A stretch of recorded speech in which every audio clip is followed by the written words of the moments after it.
Hey, Jen. Hello, good morning. It's still How are morning. you? I know I'm I'm in a sweatshirt though, and you're in short sleeves, so this well, tells us our area. it's actually overcast here, but the sun is just starting to peek through. We've had lovely cooler weather the last Yeah.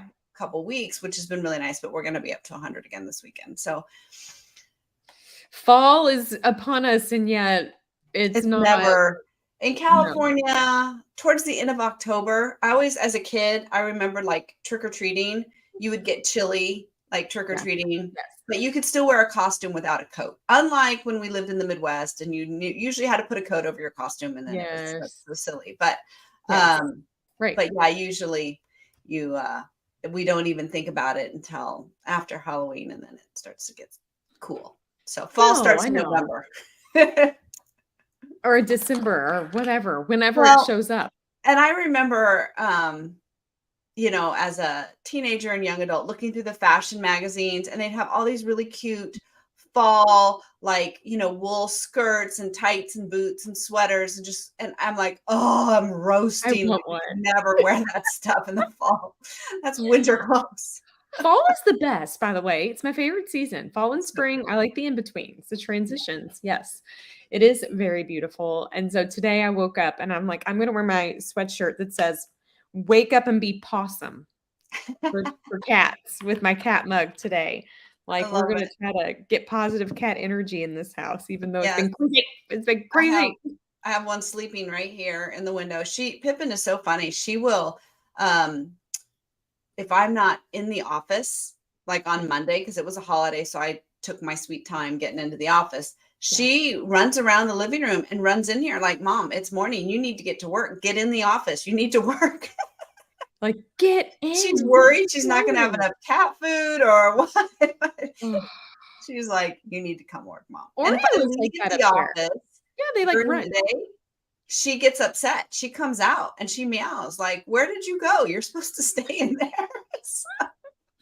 She's a We're little still having cat taskmaster. drama here, and I was telling my husband this morning, I said, "Once Timmy, our sick cat, gets better, I might have to move him to the office and let him live like, be an office cat for a while Mhm. since we are just having kinda integration issues." And he's like, "But what about Oreo?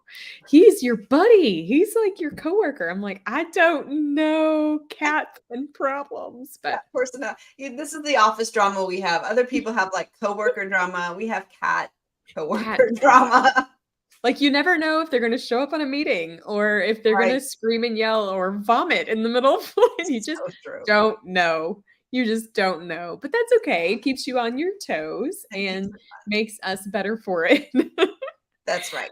Keeps it Well, I'm interesting. excited for us to kick off September, really focusing on, I don't know, something else I've learned where you have to kind of be on your toes, literally and figuratively, and that's the speaking business of the author world, Jen. I mean, I have learned so much from having speaking engagements go fantastic or be riddled with hiccups in the journey. And so we're going to spend a couple weeks kind of dissecting this because I don't know about you. Well, I do know about you, but I know that I don't know about you listening.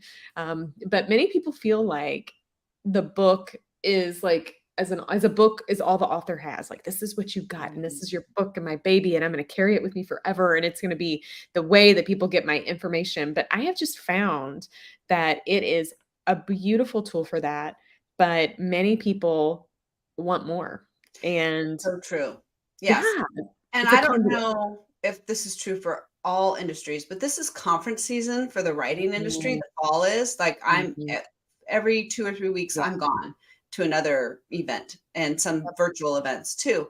And I tell people if you speak at all, if you don't have a book, you're leaving money on the table. So Absolutely. it's a very lovely companion to each other. So if you're a speaker, you They need a are. book. If you are an author, you become an entrepreneur. Those Yep. speaking opportunities, now you get to talk about your book to an audience. And having a book gives you authority, It whether does. you feel that way or not. It's really true. And so Yeah. you will have people coming up to you asking you, can you come speak to my group about this topic? Can you do you do public speaking? Can and even if it's not a paid experience, the fact is you can sell books from that. And so now you have the opportunity to talk directly to your audience, which you normally don't get to. Everything is normally mediated through your book. And Yeah. so having that opportunity is really a great one. And I know the statistics say people, more people are terrified of public speaking than dying. I don't know if that's really true, but it's an The more interesting. you do it, the less scary it is. Well, I have to tell you, Jen, something crazy that happened this weekend, which is just like, if again, it's those experiences in my life. If it didn't happen to me and someone said it, I wouldn't believe it. Right. This experience didn't even know we'd be kicking off a live stream series on speaking, but it's really relevant. It just hit me.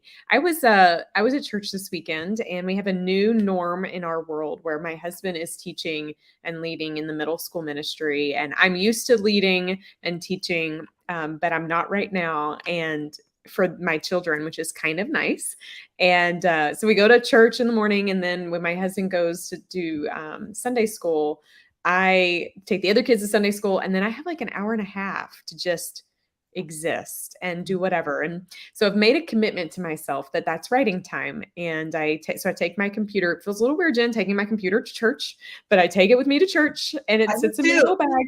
Yeah. And then I'm usually somewhere else with my computer before church or after church. It's right? a beautiful day. Yep, I just take it yes. with me. And we're not leaving it in the car. No.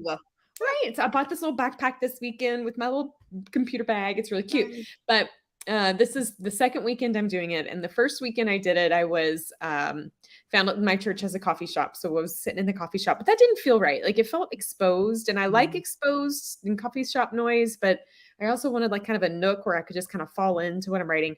So there was a space, and I'm gonna like shorten this story, but Jen, it's insane, but I'll get it brief. There's a space I found. Our church has a library for children and a library for adult books separately. And so the resource center is the library where adults can check out, some Christian books. And I was exploring it and found a little table in the back corner hidden. Okay. Nobody would have found it. Unless this place exists, Right. Nobody would find it. And so I got some beautiful writing done. And when I was packing up to leave, I heard somebody say something, and I just had tuned it out, and they said the same thing again. And I turned around and heard finally what she said. And she's like, "Are you the author of Emergence? It's the Emergence author." And, Jen, it was weird because I'm like, I'm used to Color Today Pretty, because that phrase, those three words together are weird. But Emergence, it's still a newer book, so it hasn't sat with me. And I looked at her and was like, yes, hi. And she said, oh my gosh, that you'll never imagine what happened. I bought a book from you at a speaking engagement. I'm like, okay, yep, a retreat back in April. And she said, and I had bought it as a gift to my sister, and I was going to give it to my sister, but I forgot about it. And last night I remembered, and I gave it to my sister. And when I gave the book to my sister for her as a birthday gift, I said, I would absolutely love for you to have met this author, because it's one thing to read the book, but when you meet the author, I hear her talking. Yeah. She said, just the day before, I told my sister that. And her and her sister had never been to the resource center. Her sister was there. I got a selfie. So she's like, oh my gosh, I love it. Like, she got to hear you, because when you speak, then people who are reading your books now have already formed an idea of what you sound like and the energy you bring. And I think it really deepens connection. I mean, for somebody who hadn't seen me in 6 months, to remember my book title and connect my face to it tells me something, that the words mean something, but people remember different ways. And beautiful. It was a beautiful, crazy experience. To be honest. And it just highlights something about when you put your book out there, you now have released it into the world, and it will engage with your readers differently and with each person, and it will have a unique experience with that reader. Absolutely. And then when you speak, you're able to just amplify that, which is fantastic. What a fun experience. I love it when that happens. I know it was super fun and super cool. And it also just reminded me what you said, and that don't ever neglect that, like, any opportunity you have to speak about your book, that what it could do to touch somebody else and in what ways and how they remember and how they feel and how it sits with them. And I think that's why I'm so passionate about messages not being confined and restrained and like imprisoned only to a book. Like Right. a book is so powerful because it allows people to get into, invite you into their inner circle in a very intimate way.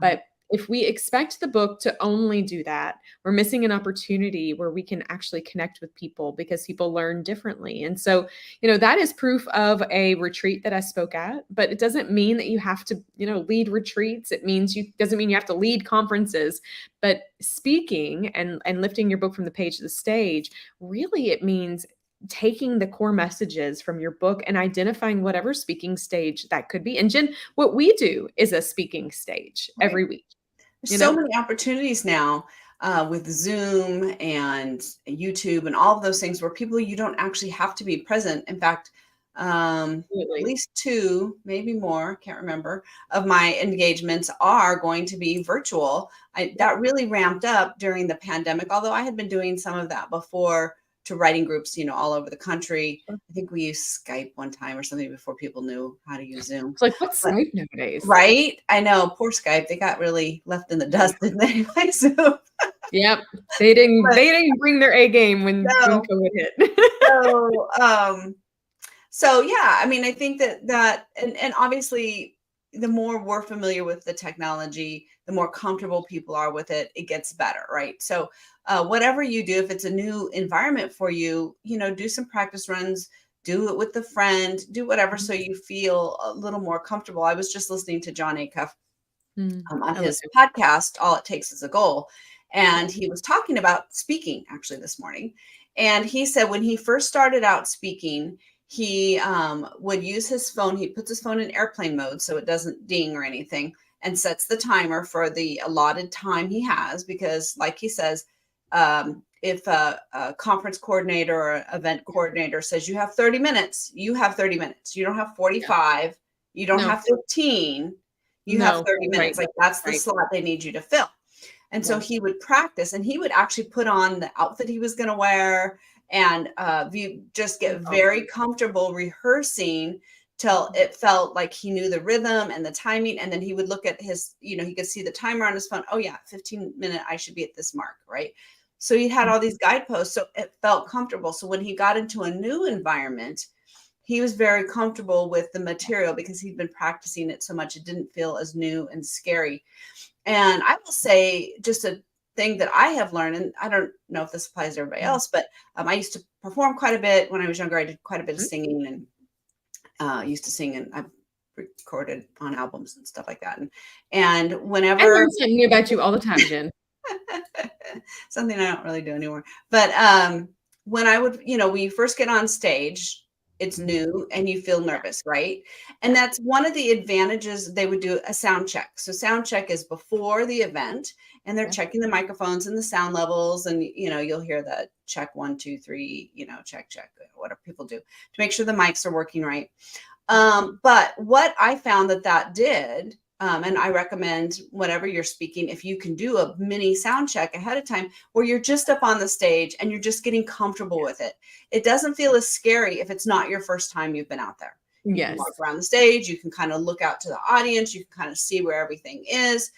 You're familiar with how you're going to get from point A to point B, or how you're getting on Right. the stage, how you're getting off the stage, what's going to happen. You just get familiar with it. It doesn't matter if it's just a small little conference room at a hotel where you're speaking, or a library Mhm. event or whatever. Being able to just kind of go up front and just Mhm. get familiar with how things are going to be laid out, that just Mhm. kind of gets that newness and those nerves, takes the edge off of it, so you're not feeling brand new. Because there's nothing worse than getting up there and feeling your throat tighten because you're nervous, I know. and then it comes out when you're singing. Yeah. It'll make your voice pitchy.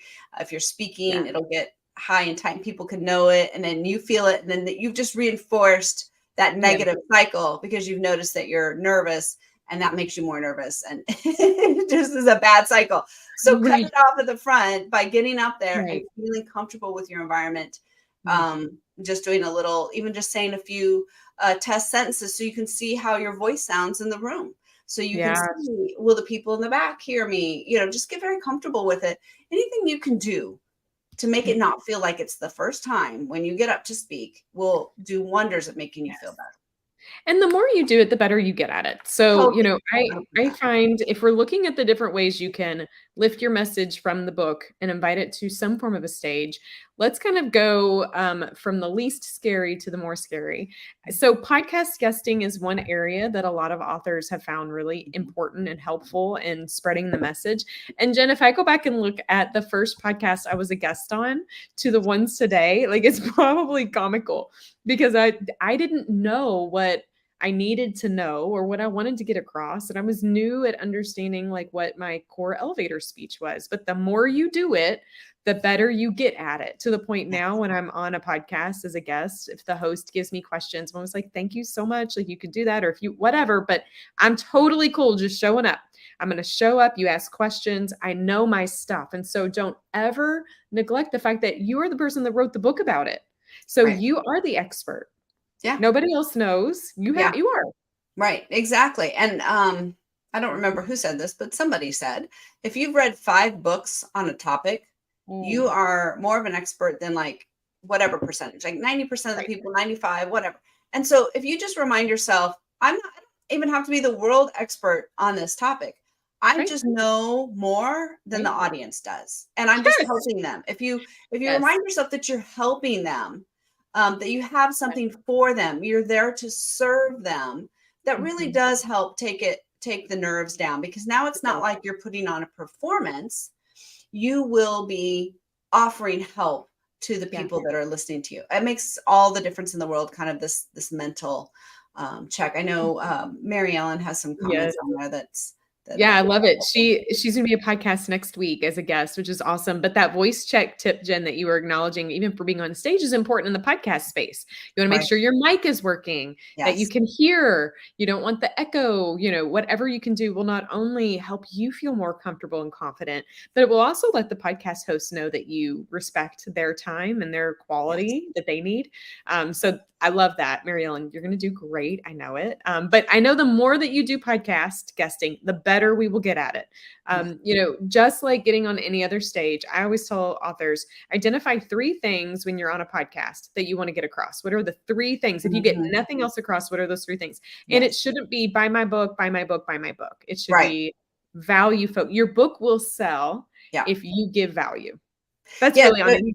That's a great thing. I always think about give away the gold, right? Yeah. I heard this years and years ago about book marketing, about any kind of marketing. But if you give away good stuff, people will want to buy your book, because they're going to be like, oh my Mhm. gosh, if that's what you're giving away for free, what am I Yeah, going to get if I pay something for this, right? And so absolutely. many people are like, oh, no, I want them to buy my book. I'll still hear this. Oh, well, if you want to know the answer to that, you need to buy my Yeah. book. And it's like, okay, your book can be a more full explanation of the topic, Yes. but you can give a very high level answer to that, so people can feel like they're getting some value. Because if you don't give me Mhm. something, how do I know? Uh-oh. I hear you. Oh, Are you can there? you hear me? Oh my Yeah, gosh, I was just like, it disappeared. I was like, I hear you. I see you. You're just as beautiful as before. But you're right. If you don't, so something I've learned, because it's uncomfortable. You don't want to give away the secret mhm, sauce. But if you give away the secret sauce, the cool thing happens. New secret sauce gets created. yeah, So it's not like if you're hoarding something, you will never become more innovative and grow. But when you share, then oddly enough, new things come, new ideas, new opportunities, new whatever. And so don't hoard, share, and do that on podcasts. Like I think absolutely. that will be awesome. Okay, Jen, the second thing. So before we pivot, I have 3 things I want to talk about today. First one is podcasts. Most podcasts are free. So just be Mhm, aware, if as you're building your speaking yeah, business, see that as an opportunity for you to articulate your message, for you to increase your thought leadership, get into new platforms. But most people will not be getting paid to be a guest on a podcast. So very just be true. aware of this. Yep, And that's okay. That's a yep, good thing. yeah, The podcast host has to pay a lot. As a podcast host, I know you have to pay a lot to get the podcast up and running. So Keep that in mind. Now, the other two, there's opportunities for unpaid and paid. One, Jen, you had mentioned before when we were getting started about like virtual workshops, Mhm. webinars, events, etc. Right. Zoom makes it so easy now for us to do that. But I have found that authors can do several things leveraging virtual stages. They can create their own virtual stage, right? Like Mhm. you have an event, you want to host an event. It could be a come for an hour, come and get this workshop. You can use it and record it and it be an online course. Mhm. Or you could collaborate with another group, maybe that has a larger platform, and you speak to their audience. Sometimes those are free and unpaid, and sometimes they're paid. And so I have learned over time to evaluate when I get those opportunities, ask yourself a couple questions like, what is this doing to help me reach people? How Mhm. is it increasing my ability to be a strong speaker in this topic? Right. Does it elevate my thought leadership? And is it worth my time and energy? Right? These are some things that I have had to over time. In the beginning, Jen, like you might take a lot of things, You and would, then because you want the practice, right? you want to And practice. as you become more in demand, then you can choose the things that you want to show up for. I know you and I now are at the point where Mhm. we almost always only do paid work. Check. I do still speak to some author groups Yeah. for free because Mhm. one, I'm giving back to my community. That's my Sure. community. I love those people. And because that's my target audience, right? Right. So there's a good Right. chance that if I did something for free, I'm going to get business out of it. I'm going to sell some Yeah. books, something will happen, and Right. it'll still ultimately come back. So I look at it as a bit of a marketing opportunity, Yeah. but those are very few and far between because my calendar is incredibly full. Yeah. Uh, just like yours is. But Yeah. that's not where we started out. We Sure. started You out, I have was to just, start in yeah, at the bottom. And I don't you mean that in a have bad, to. I mean bottom in a bad way. You have to start with having your throwing it out wide, casting your net Why? out wide Yes. and testing because you're going to Testing. learn You don't know. I like this or don't. This works Right. or it doesn't. It's a And you great have way to to do learn. And like with anything, the more you do it, the better you get at it. And so, I mean, in some ways, it's better to practice to people who aren't your target audience, right? right? You just, Jen, I tell everybody, especially when we or, get to the last topic, which is more the in-person mhm, things. I always say go to like a Rotary Club or like a BNI group. Get out there. yeah, They're not going to pay you. right. No big deal. But Yeah, you're now in front of people that may or may not be your target audience, and you're testing and yeah. learning and going, oh my gosh, that was awful. I hope nobody sees that. Or, oh my gosh, I sold 20 books and I didn't expect to. Like Mhm, it will be very eye-opening. You have to kind of push yourself out of those. So I mhm, always, say the more that you do virtual, in person, etc., like have a filter of the things you want so that you can kind of put it through the litmus test, but know that it doesn't always pass the test, right? There are some things that you will do and the exposure will be greater than any amount of payment that you could get out of the deal. And then there are other things that the exposure will do nothing, that every penny of that payment is pivotal, and it is okay to be able to ebb and flow in that.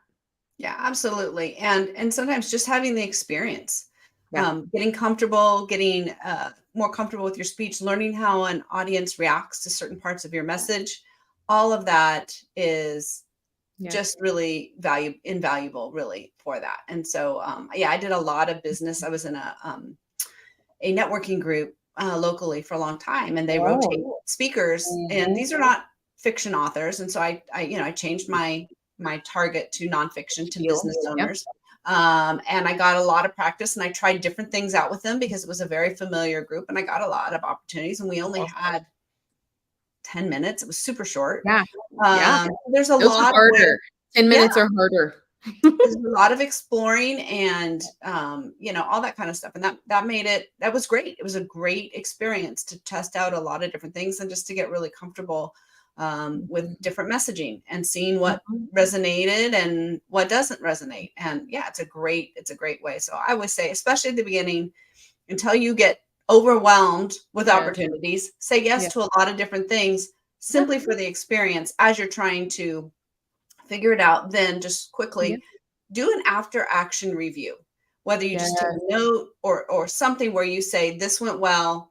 I think I would do this differently next time. What did you like? What did you, just a quick So because those memories do fade over time, and if Do. you can quickly kind of give yourself a little question and answer of things that are Love that. important to you, you can decide, would I do this again? How would I Yeah. change it? If you don't do any kind of evaluation afterwards, then you don't have a good sense of which direction you need to go in. So do some evaluation I afterwards. love that, Jen. And I would also add to it, while you're evaluating, make a list of the things that you needed that you brought or that you didn't bring. Right. So like, I have created now a box that has all of Yes. my wires and Yeah. things because I can't tell you how many times me having a Mac doesn't connect with the cords that they have and Exactly. etc.